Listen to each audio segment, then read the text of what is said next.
Dans les actualités en Irak, à Bagdad, des heurts opposent les forces de sécurité irakiennes à plusieurs centaines de partisans de groupes pro-iraniens. Ces partisans pro-Iran manifestaient contre les résultats des élections législatives du 10 octobre dernier. Explication de notre correspondante à Bagdad, Lucille Wasserman.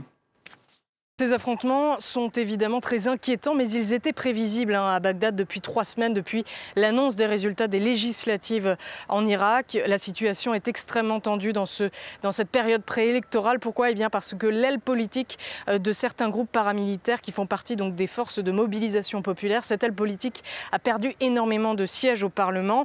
Ces paramilitaires sont donc très mécontents évidemment de ces résultats et demandent à ce que ces voix soient recomptées. Certains de ces dirigeants ont même menacé d'une réponse armée si ce n'était pas le cas.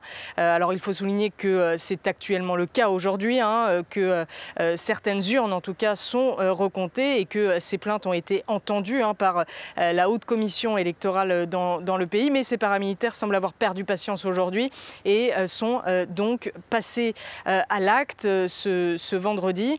Alors nous n'avons toujours pas atteint, il faut quand même le souligner, une confrontation armée à proprement parler, et ça peut être le cas en Irak. En tout cas, c'est ce que craignent les Irakiens ici, puisqu'on parle bien, je le souligne encore une fois, de groupes paramilitaires qui sont insérés donc dans l'appareil sécuritaire irakien, mais dont une partie échappe totalement au contrôle de l'État et qui ont donc des armes et qui sont financés par l'État lui-même.